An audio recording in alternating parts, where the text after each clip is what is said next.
Hi, I'm Carrie Kirkham with the Mollie Stone's Wine and Spirits team. Welcome to our virtual tasting of Rutherford Ranch wines. We have three beautiful wines to explore from an absolutely gorgeous place in Napa. We'll wind down the Silverado Trail together with Jay Turnipseed. He's the winemaker for Rutherford Ranch Winery and Vineyards for three generations. This is truly a special place, a special winery. I'm so happy to be here, and I'm happy you're here.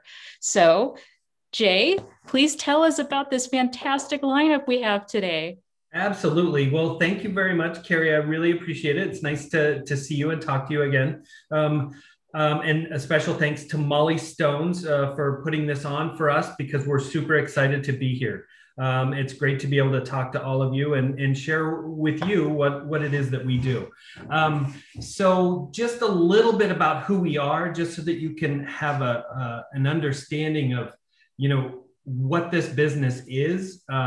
So I work for the Rutherford Wine Company, and we are a family-run business. As Carrie said, we're third generation. So my boss, his name is Morgan.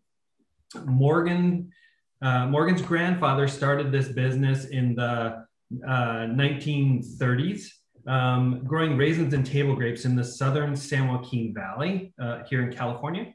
And he grew the business for many years, and then ended up handing the business over to his son, who is Morgan's father. And so Morgan's father and his mother actually grew the business as far as landholding is concerned. They bought a couple of wineries, and then really started to expand the business as a whole.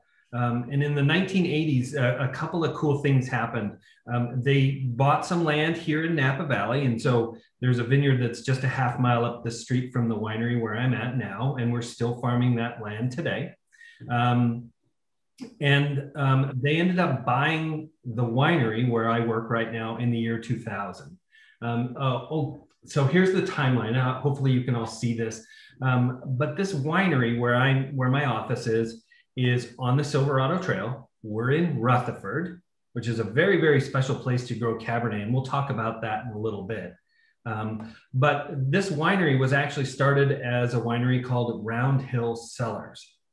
And so when you talk to a lot of the old timers here in Napa, everybody knows this winery still as Round Hill, because back in the day, the reputation was that Round Hill made some really spectacular wines at very, very reasonable prices. And then so fast forward quite a few years, Marco and his wife, Theo, so these are Morgan's parents, they purchased the vineyard that I mentioned earlier, and they started selling the grapes to Round Hill Cellars. The guy, Ernie Van Asperen, who owned the winery, was buying the grapes. They became friends and good business partners in purchasing the grapes and putting them into some of the Round Hill wines. And then a few years later, when Ernie was ready to retire, he approached Marco and Theo about purchasing the winery. And so they came to an agreement and bought the winery. And then a couple of years later, changed its name to Rutherford Ranch Winery. And so today we're going to talk about three of the wines that we make here at the winery in Rutherford, but really want to focus on just a couple of things because there's some really cool things about this family that people may or may not know. The first take-home message is that these are farmers. First and foremost, they've been farming land in California for more than 80 years. And so this connection to the land is three generations deep. And these farmers really understand vineyards, where to plant vineyards, how to farm vineyards, and then how to turn those grapes that they're farming into really spectacular wines. And we'll get to some of those in just a second. But really, this family is all about sustainability. And so I'm going to say a couple of things throughout our presentation today, and I'll always point back to this sustainability story because when Marco and Theo were raising their children, they have three boys. Morgan is one of them. And then there's two other brothers that are helping run the business in different parts of California. But Marco and Theo understood that, hey, look, we have these three boys that we want to hand our business over to. So we need to start taking care of the land and taking care of the people that work for the business, so that in a few years, when the boys are ready to take over the business, that there's healthy vineyard land that we own and healthy workforce to be able to hand these boys a very healthy business. And so back in the 60s, they started talking about farming sustainably.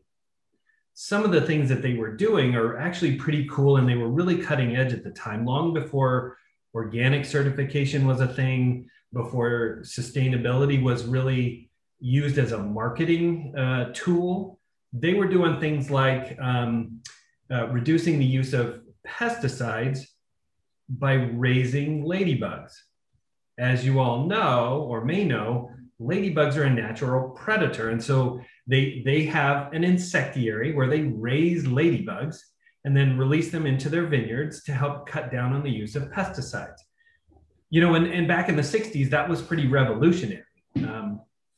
And so doing little things like that along the way really set the stage for what it is that we do today. We spend a lot of time on sustainability because it's the right thing to do. For me professionally, it's the right thing to do. For me personally, in my personal life, I feel like it's the right thing to do. And so I'm happy to work with this company to be able to do that. Nick, can I have the next slide, please? Back to the ladybugs really quick. I want Sure. to also mention that you guys make Predator, because it's integrated pest management is what you're describing, of using predatory insects for vineyard pest control. So if you ever see that bottle with the ladybug on it, Predator, that's from you guys, right? Yeah, absolutely. That's a great point, Carrie. So Predator is another brand that we make here at the winery in Rutherford. And that whole brand is centered around the story of sustainability. And that emblem of the ladybug really is, we're hoping that people see that and recognize that as, you know, part of the mission, part of the story of that particular brand. And go ahead. Oh, sorry. No, please continue. Somebody's asking a question and I got excited. Sorry. Oh, okay. Well, so we'll get to the question here in just a second. Let me get through this one slide, because I want to be able to start tying some of these things together so that we can jump into the wines, because I know everybody's probably either already started or chomping at the bit to get there. But so this slide talks about the family acres that we either own and farm, or we have really long-term relationships with some of our vineyard partners. And so the number of acres is 130 acres. And this 130 acres is only what we use for our different programs. The family's acreage is much larger than that. But when we think about the vineyards that we use for our wines, the wines that you're going to taste today, we really talk about this core 130 acres. Okay. Because a lot of the other family holdings are in different parts of the state that we don't source grapes from for our needs. But one or two of the other wineries that the family owns uses all those grapes. And so this is what we talk about. If you look at the slide there, it might be hard to read, but the first grouping on the North Coast for the vineyards, the first vineyard is Abella. And so the background of my screen here, or my background on my Zoom, is from the Abella Ranch. And it's Cabernet, Petit Verdot, and Malbec. And there's a tiny, tiny bit of Merlot that we get like a ton and a half up of. And then the Franklin Ranch, I wanted to talk about that one specifically because that's the very, very first vineyard that Marco and Theo purchased in Napa Valley. And so that's the one. It's very, very special to us. It's a great vineyard that produces really phenomenal Cabernet. Okay, so with that, I want to make sure that we spend time tasting these wines. And so I would like to share with you the 2019 Rutherford Ranch Sauvignon Blanc. Okay, so this Sauvignon Blanc is one of my personal favorites, and my wife loves it as well. So that's a double win for me because I like drinking it, and so does my wife. So I'm super happy about that. So this Sauvignon Blanc is about a third of it is estate, and then the other 2/3 are grown by some of our vineyard partners that we've had long-term relationships with. And this fruit is picked a little bit early. Okay, so the alcohol is naturally a little bit lower. The acidity is a little bit higher. And then we do a couple of things at the winery to make sure that we balance, some of the fruit character with the acidity. So if you all get a chance to taste this wine, there's a couple of things I want you to pay attention to. So picking this Sauvignon Blanc a little bit early, we end up with fruit characteristics that are more citrus and or tropical. Sometimes it's lime zest. Sometimes it's grapefruit. Sometimes it's a little bit of papaya, some mango, that kind of thing. And it kind of intermingles and changes over time in the glass. So pay attention to the nose. We do a couple of things to accentuate that nose, but really start paying attention to the palate, because as I mentioned earlier, we pick it on the early side. When you pick grapes early, they end up with more natural acidity in the wine. That acidity can do a couple of things. It can be overpowering if not done correctly, but it's also the super important part to food pairing. I always talk about wine and food together because I think of them as essentially the same. Wine is part of food and part of culture. And so I like to talk about this particular wine with different cheeses, or it works really well with like sea bass. If you have sea bass and like a lighter, creamier sauce, maybe with some butter or with some cream in it, and sea bass, this is a perfect combination. If you want to have it with a salad that's got fresh fruit in it and a light vinaigrette, like it works perfectly with that. I know because I've had both of those with this particular wine and it works great. So this wine, we do a couple of things at the winery to sort of balance the acidity so that it doesn't seem too tart and it doesn't seem too soft. And we try and balance those things to make sure that it's sort of harmonious on the palate. And that's something that we really work hard at. And I think that, with this 2019, we've done a great job with that. I'm super pleased with how it turned out. So anyway, comments about this? Oh, I see. There's a question. Mary, she wants to know about the terroir of this Sauvignon Blanc because she finds the wine to be delightful, which is a great descriptor. It is absolutely lovely. She said lovely. Yes. Oh, good. Well, thank you, Mary, for the comment. So actually, Sauvignon Blanc is one of those varieties that likes it a little bit warmer and it likes deeper soils. Okay. And so, without getting into any technical aspect of it, think about it this way. When you ripen fruit, it doesn't matter if it's grapes or oranges or watermelon. The flavor starts out unripe, and then it gets ripe, and then it gets overripe. And this is what I call the flavor continuum. Sauvignon Blanc, in order to make it taste like this, with this acidity, you have to grow it in a warmer environment so that it gets to sort of somewhere between unripe and ripe on my continuum. And then make sure that it has some of those green citrusy kind of characters. And then as it evolves in the bottle, some of the tropical starts popping out. That's kind of how the progression normally goes. And we pick it early so that acidity is part of the finished product. So that when you're tasting this wine in your glass at a Mollie Stone's event, the acid will just be bright and absolutely delicious. So we're super happy with how it turned out. Right when I put my nose to the glass, my mouth started watering. I get that beautiful, like passion fruit, guava, lime, and I just want to sip it. But what's interesting is when it washes across the palate on the entry, you get that nice citrus quality, but also a softness, almost like a marshmallow, but without sweetness. It's a bone dry wine. It's not sweet, but it has the impression of being soft, round, and fruity without being overly fruity, but it counterbalances that acidity beautifully the way it presents on the palate, because you get both sensations of citrus and softness. So it's quite an experience to sip. Yeah, and so we pride ourselves on having that balance between acidity and softness. And it takes a little bit of doing here at the winery, but it's not, we're not geniuses. I'll let you in on a secret, Carrie. You're a winemaker, so you'll understand this.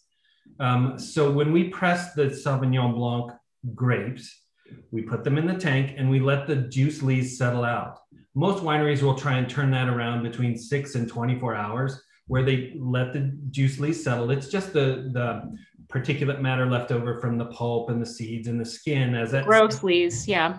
Yep. So what we do is, instead of trying to get the clear juice off of that and start the fermentation process, we'll just park it somewhere and walk away from it for 4 or 5 days.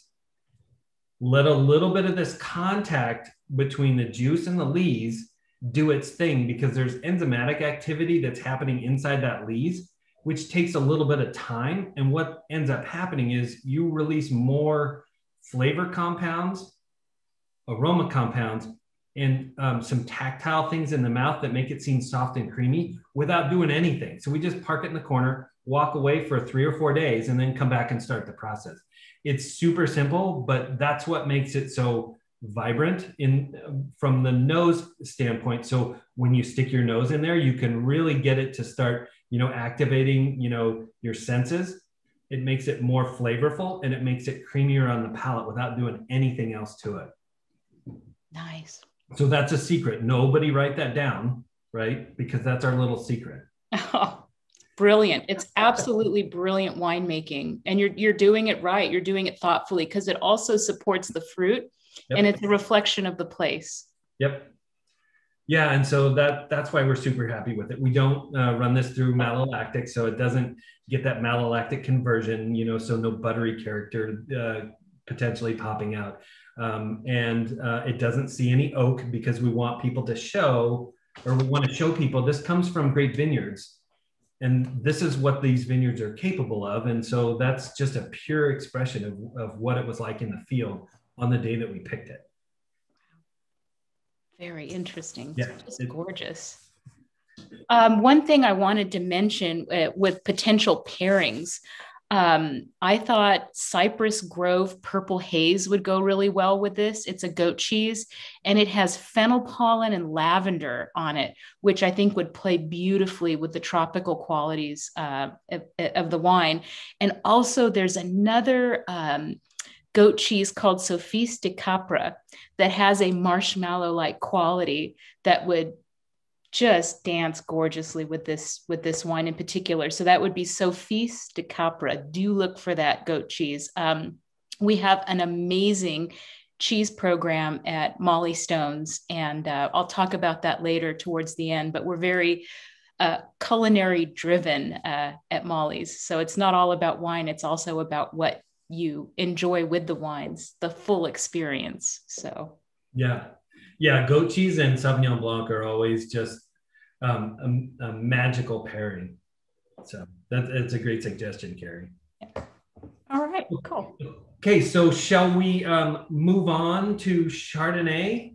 Ooh, yes, let's. Yeah. So this one is a fun one, because at Rutherford Ranch Winery and the Rutherford Wine Company, we like to talk about the pure expression of vineyards. Okay, so going back to this notion that the family that owns this business is a farming company or a farming family that makes wine, they identify the vineyards that they source either from a purchase standpoint, so they buy the vineyard itself and farm it, or they enter into long-term relationships with some of our grower friends. They want to make sure that they're working with the best vineyards possible. So the theme or the mantra of I was part of this business has been, look, work with great vineyards and then don't cover it up with too much oak. Wine is a California Chardonnay. That's what people expect. And it's also a beautiful match for some of the flavors of the vineyard, but it's not overpowering oak, hopefully. So we use a combination of barrel fermentation and barrel aging and some stainless steel fermentation in order to help drive some of that fruit character and pulling it through into your glass so that you can hopefully smell it later. Okay. After the wine has aged in bottle for at least 6 months, you'll be able to see that. We use a combination of French oak and American oak because, like using salt, pepper, rosemary, cinnamon, these are all spices that a chef or a cook will use to help steer some of the flavor. We use oak in sort of the same way. Okay, we know what French oak tastes like.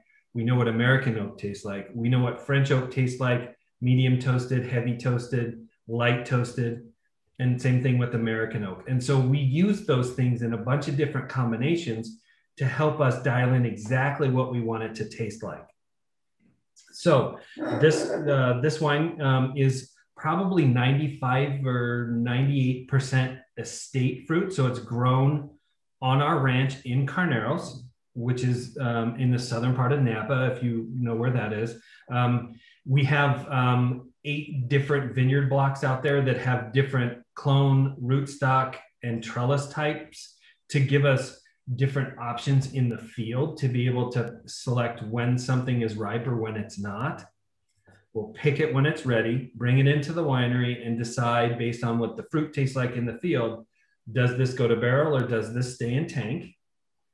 And then from there, it goes through primary fermentation. We'll let that settle for,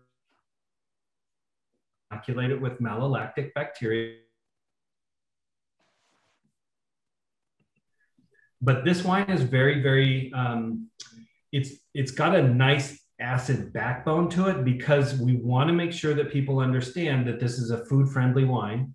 It's going to pair well with really nice quality foods that have a fair bit of natural fattiness to the food, whether it be from a sauce or from a meat or some other source like cheese or protein or cheese or mushrooms or anything.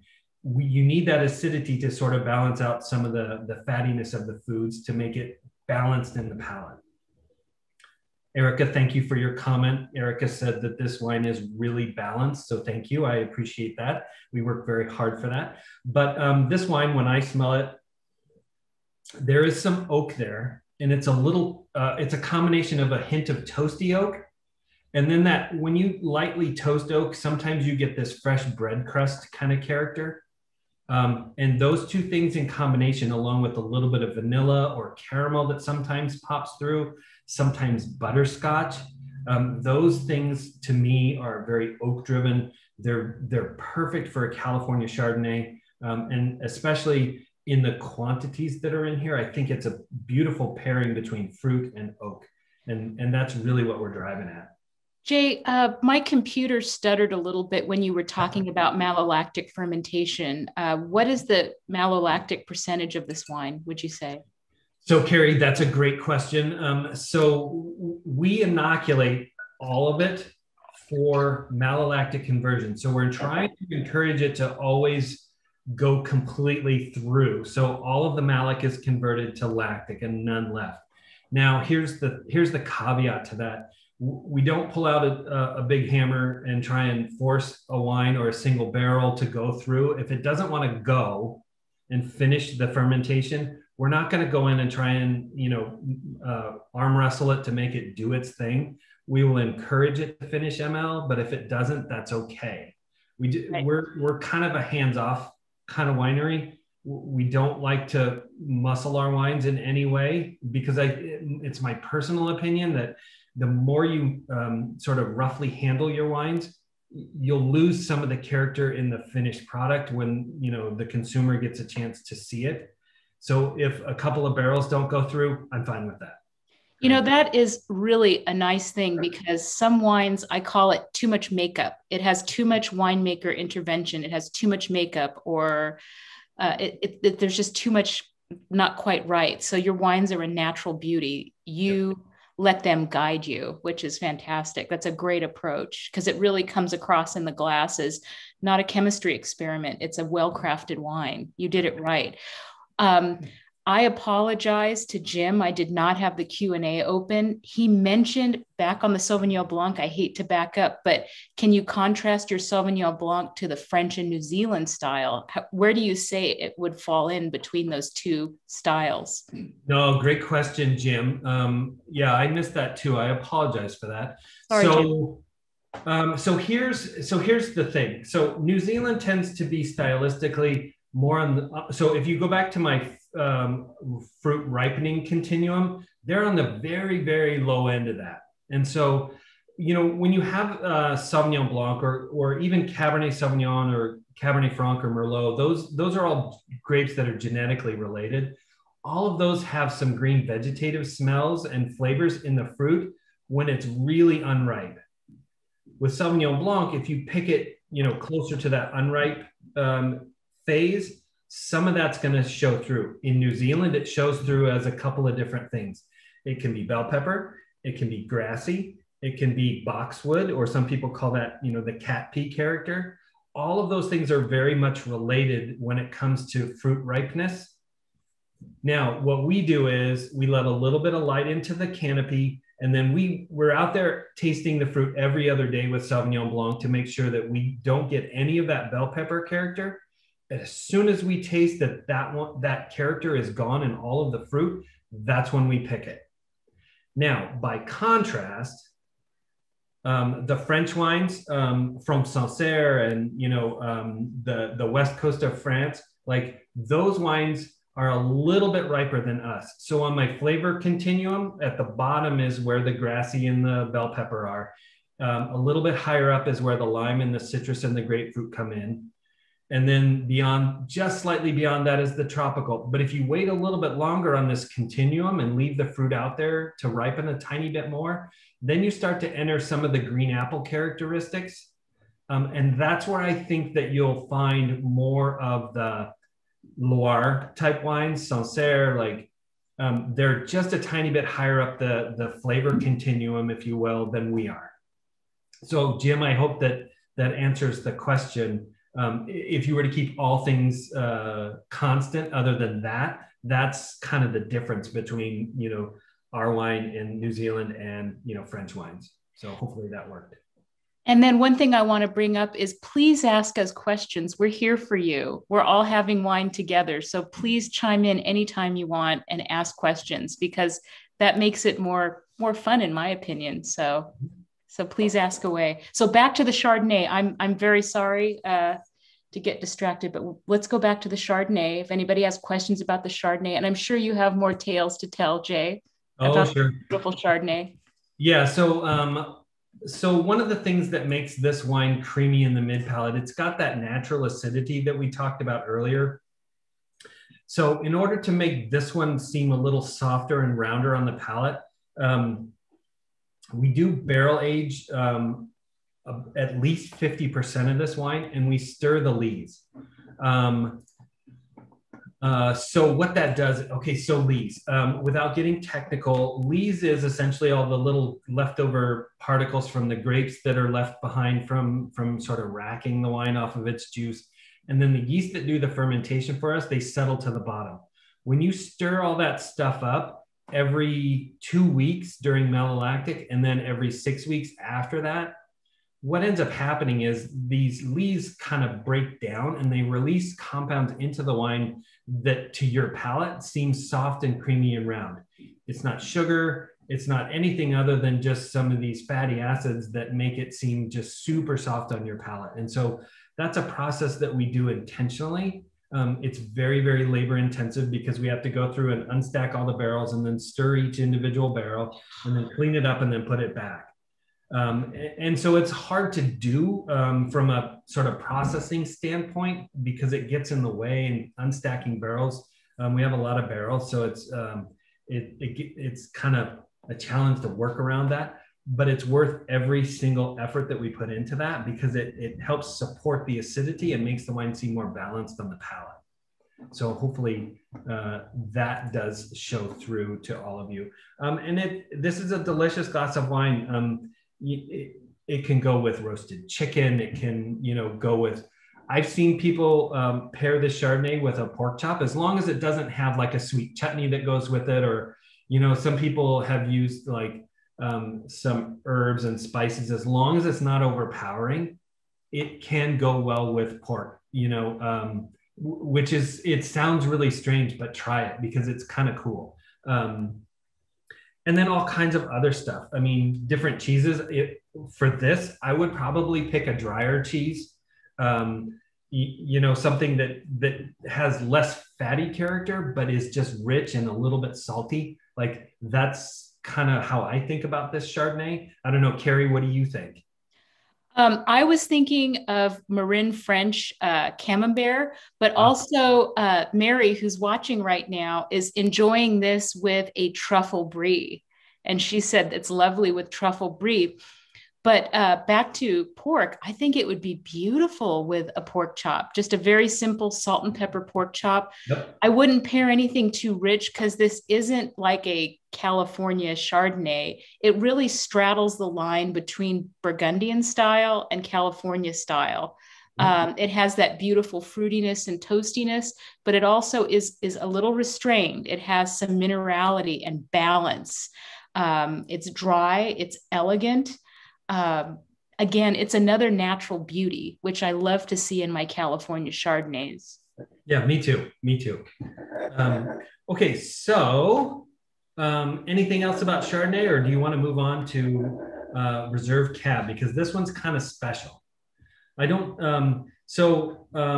Carrie, I don't believe that Mollie Stone's currently carries this wine. Is that true? The Rutherford Reserve? Yes. We carried it for a limited time just for this event, but we do carry the Napa regularly.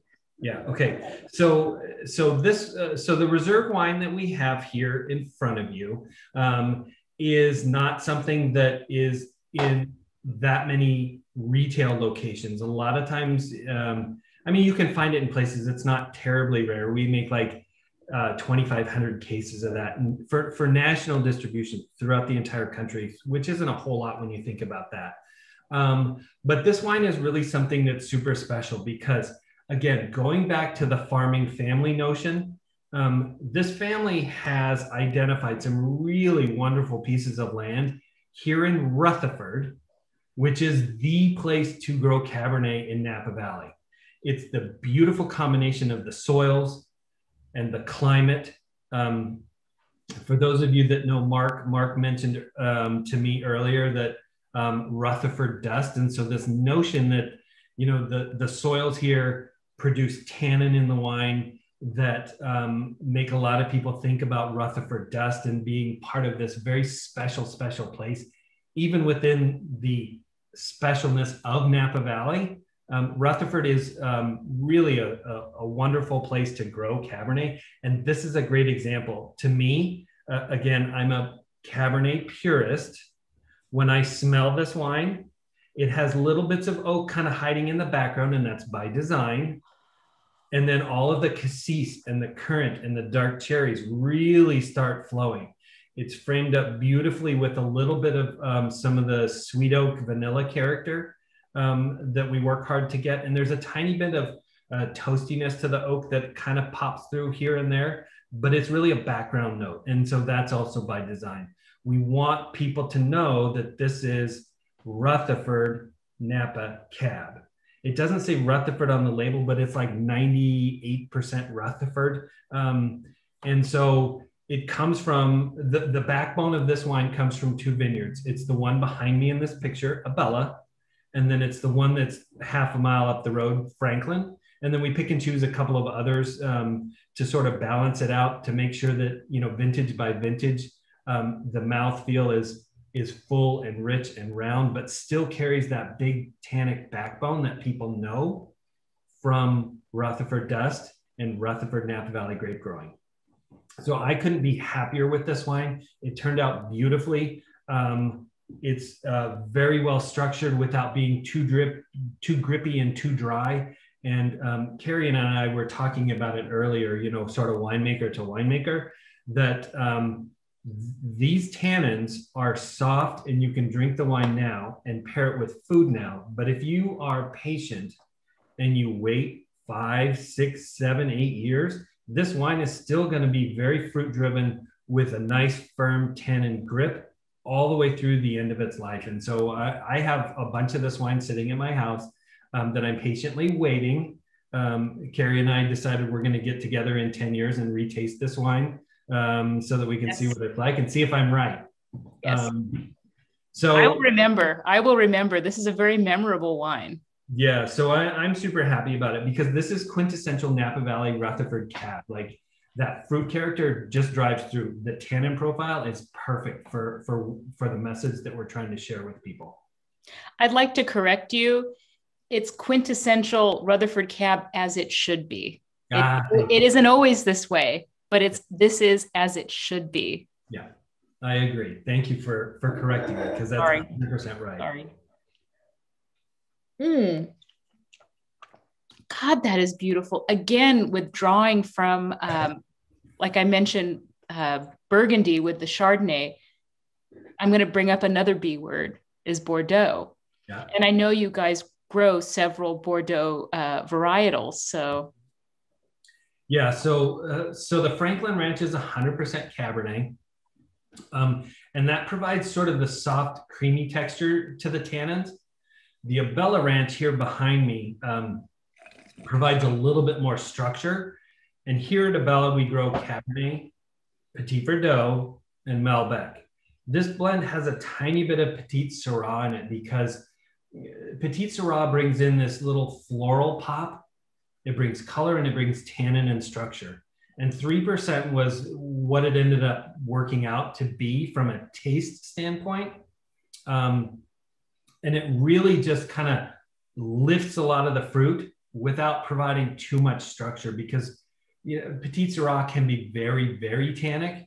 And the Petit Syrah that we get from this one really special vineyard is very tannic. That's why we can't put very much of it in there. Otherwise, it would really overpower the Cabernet.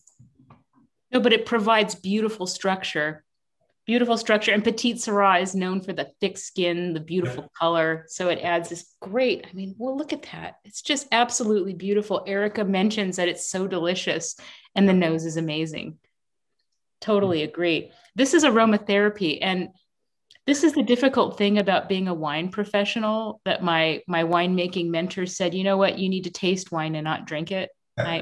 I'm doing both right now. I'm tasting and drinking. It's just impossible not to drink this wine. It's gorgeous. Yeah. Thank you, Mary. Mary, thank you. Oh, I love it. I love questions and interacting. So please don't be shy. Yeah, we're just so super happy about how the wines are turning out. Here in Rutherford, the wines that I get to work with and help craft are true expressions of both the vineyard and the variety, right? And so that's the message. One of the other brands that Carrie and Mark and I were talking about earlier was the Scott family Arroyo Seco Pinot Noir. So if you're a Pinot Noir purist and you like Burgundian out of California, go and try and find that wine as well, because it's, as Mark pointed out earlier, it's not overpowering. It's not smack you over the head with ripe fruit character and too much color and too much tannin.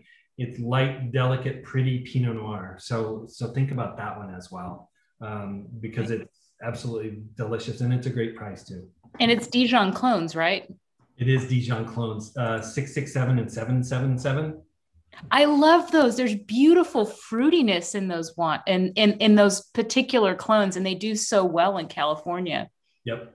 And so one of the cool things that we do is we ferment those in open top fermenters. But I called a buddy of mine over in Russian River, and he suggested that we put some whole cluster fruit right in the middle of the tank. So you start filling the tank through the destemmer and take all the stems out, stop halfway through, take 10% of the total volume of the tank, put some whole cluster Pinot Noir in there, and then top it off with destemmed fruit.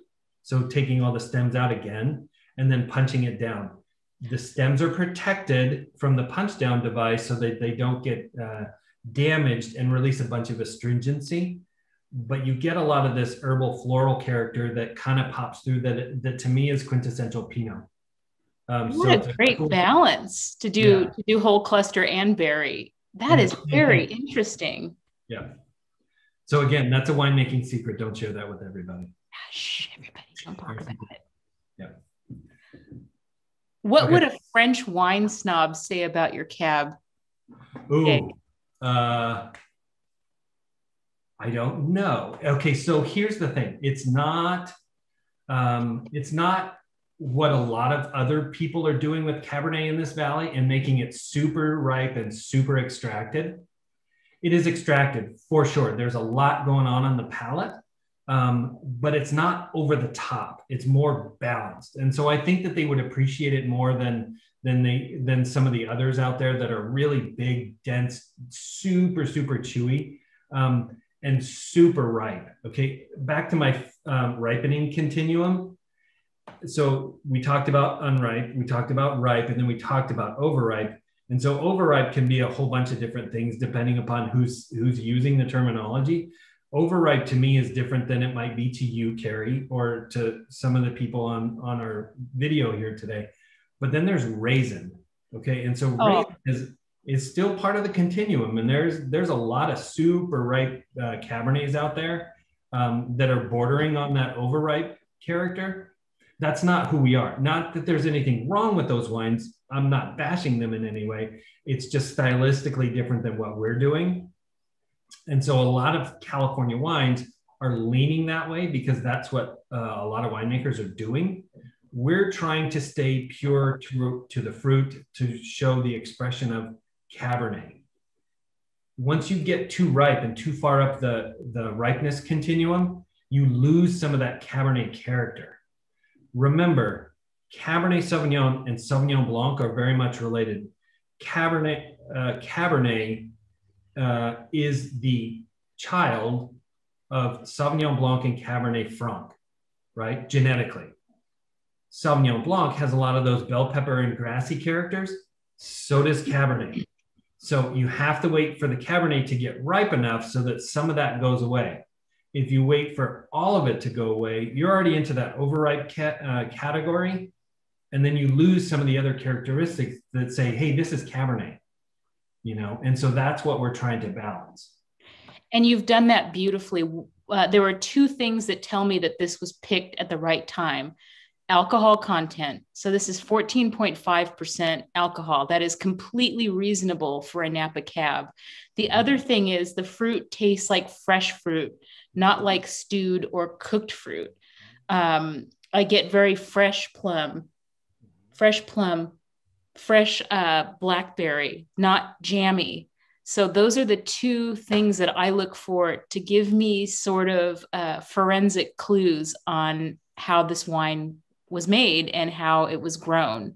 So does that make sense to you, Jay, as a winemaker? Oh yeah, no, and that's exactly what we were hoping people would see with this wine, because you know, if you have that fresh fruit character, that means that you've picked it at the right time and you've done a great job in the winery without overdoing it or without beating it up too much or putting too much oak on top of it. You know, so I think that's a perfect descriptor.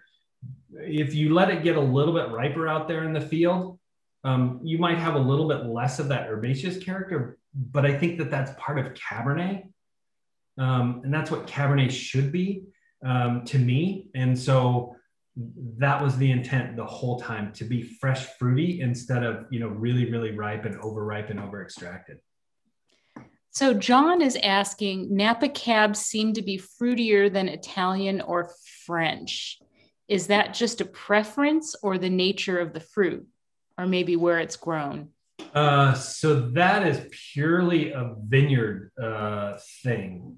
It's a climate thing. Okay, so not to get too technical, but when you think about, so let's think about ocean currents. The ocean currents that circulate in the Atlantic that drive the weather in France and a little bit Italy as well, but it's more important in France. In France, Bordeaux is on the west coast, and they are in sort of the direct line of cool air coming off of the North Atlantic that passes over Britain, and it drops right into, or parts of Britain, and then drops right into France. So they get these, they have a cooler growing region than we do here in California. They have more fog, they have more rain, they have the possibility of hail during the growing season. They have less days of pure sunlight than we do here in California. In California, all of that cold air that has to circulate, from, well, so the Aleutian Islands cut off the Arctic Ocean from the Pacific for the most part. And so the ocean temperature doesn't get as cold. And then it has a longer path to get down here to California. So we end up with warmer weather and sunnier weather and drier weather. And it's that sunny, warm, dry that can help drive a lot of this fruit character, because we can get it way riper just based on that alone than they can in Bordeaux, if that makes sense. Italy is a little bit different. Italy gets some cold air coming off of the Mediterranean. And I don't think they get as warm. They get warmer than Bordeaux for sure, depending upon where you're at in Italy. But California is just a very, very unique place to grow Cabernet because of that sunny, warm, dry. Like that's what drives a lot of the fruit character. So, John, I hope that answered your question. And if it didn't, please, John, ask us more stuff. We love to hear from viewers. One thing I want to mention, Jay, you mentioned Scott Arroyo Seco Pinot Noir. Mm-hmm. Mollie Stone's carries it, and we sell it for $19.99 every day. It's readily available. 91 points, Wine Enthusiast. It's a gorgeous wine. So we have it. Come visit me, particularly at the Sausalito store. Sorry, I'm biased. Oh, right.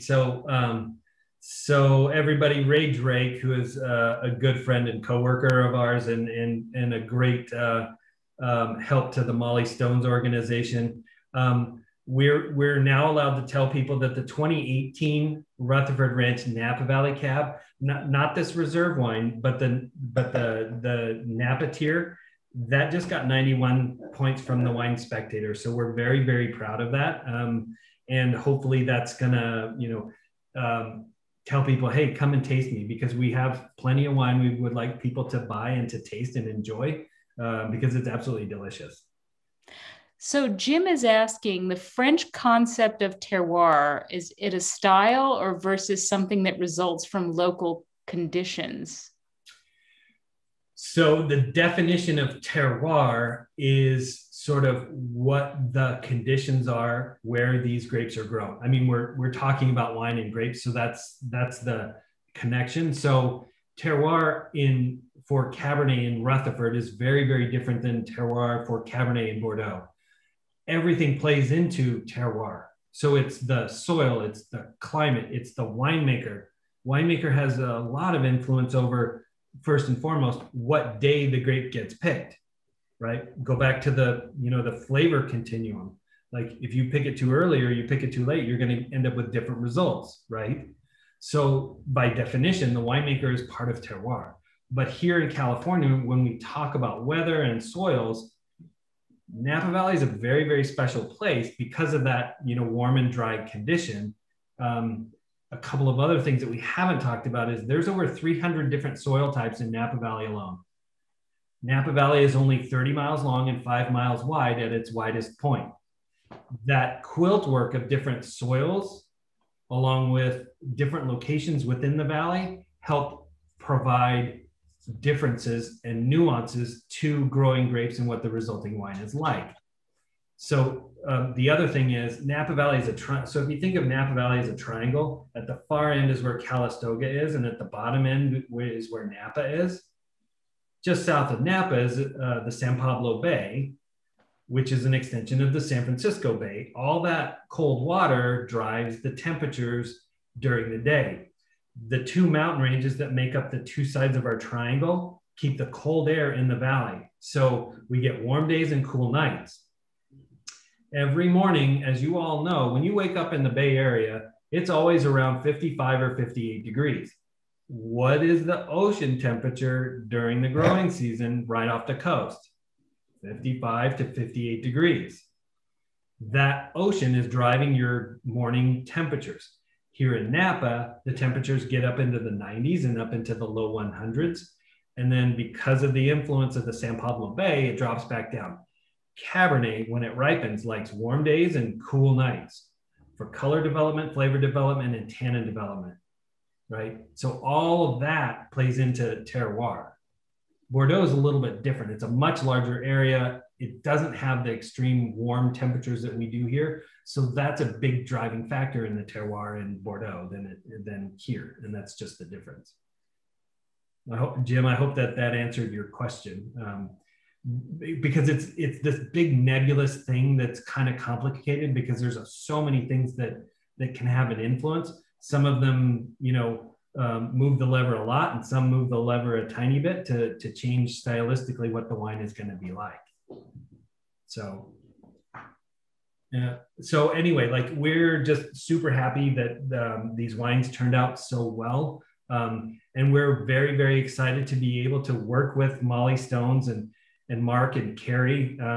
It's a great group of people. The stores are always fantastic. There's tons and tons of great stuff in there, from meats to cheeses to wines, like all kinds of cool stuff in there. It's kind of like a candy store that's also a place where you can go get food, So like all these different wines and tequilas and like all kinds of cool stuff is a fun store to visit. I work there and I liken it to an emporium of delights. It's not just a grocery store. There's so much going on and it's a great place to work. But I also wanted to talk about other brands. So you have Scott Family. You also have Predator. We do. So this company, Rutherford Wine Company, has 6 different brands. We have the Predator that we've talked about, which is the Ladybug. It's based in Lodi. It's an old vine Zin, a Cabernet, and a red blend.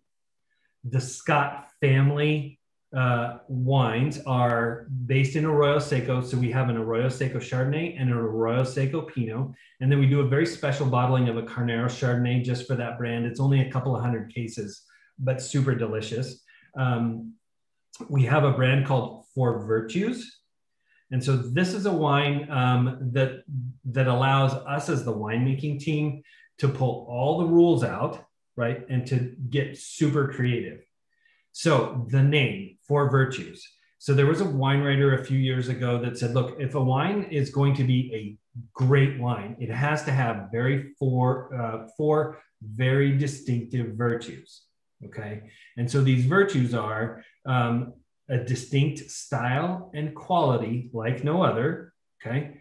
A unique expression of origin, or to Jim's point, terroir, okay?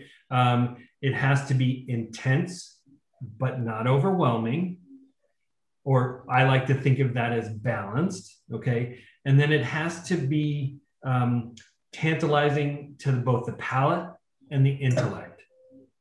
Okay? Wow, that is really cool. It really is. And when you think about like what all those are, so our Four Virtues brand has 2 wines in it right now. One of them is a Zinfandel that's finished in bourbon barrels.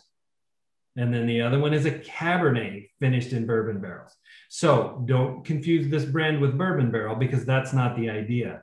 There's only 2 wines in it now. That doesn't mean that it's going to be that way forever. But finishing Lodi Zinfandel with some of those characters that come from a barrel, the whiskey lactones, the burnt marshmallow, the creamy vanilla, the caramel, all of that goes great with the dark fruity flavors that comes with Zinfandel. Okay. And so that's got a lot of oak to it to pair up with all of those beautiful fruits. The Cabernet, on the other hand, we wanted it to be stylistically Cabernet because I'm a Cabernet purist. It is finished in bourbon barrels, but you can still see the Cabernet character shining through. Okay. So it's got less oak because we want it to be balanced. And so those are the brands that we like to talk about. We're still making Round Hill, which, if you remember back to our timeline, that's the very beginning of this business. 1978 with the Round Hill brand, we're still making that, which is a fun wine. It's lower in price point, but really super delicious, over delivers on price for a very delicious, true to Chardonnay, Cabernet, or Merlot, whichever one that you pick. And it's based in a California appellation wine. It's super delicious, and they're super soft and easy to drink. This is the second question I've received on the same topic. Is your tasting room open, and where is it? Yes, great question. So we are open by appointment only, but we have plenty of reservations available.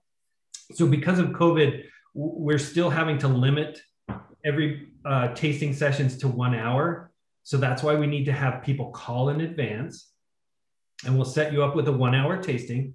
And we are open.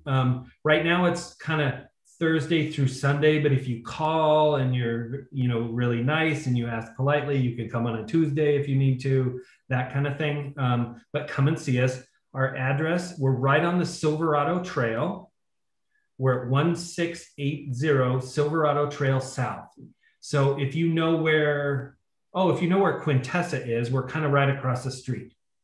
Oh, look, in my picture, let's see, over here, my screen's backwards. Do you see this, where my finger is over here? That's Auberge du Soleil. So we're right below Auberge. Okay. But we're right on the Silverado Trail. That is fancy real estate right there. That is quite a nice place. That is a great day trip. There's some beautiful things to see and experience in that area on the Silverado Trail. Did the fires affect you guys at all, by the way? So fires did not burn any of our properties. We did have some effect from the smoke, and we're cautiously optimistic because tasting all of the 2020 wines right now, the Sauvignon Blanc, which we're bottling in like a week or two, is delicious. 2020 as a growing season was spectacular. Nice and dry, which is what winemakers always want because we're in control of how much water a vine gets, which directly impacts quality, right? Jim, back to the terroir discussion. Winemakers are part of terroir by adding or taking away water, okay? Now, the red wines, they developed beautiful structure, beautiful tannin, beautiful mouthfeel. Some of them have a little bit of a smoky character, but right now it doesn't seem that bad. And so we're just cautiously going to wait and see what happens. We haven't done anything to them yet. They're just kind of sitting around aging slowly and gracefully. And we'll just have to see what these wines turn out like. Right now, they're delicious. And so I'm just hoping for the best. I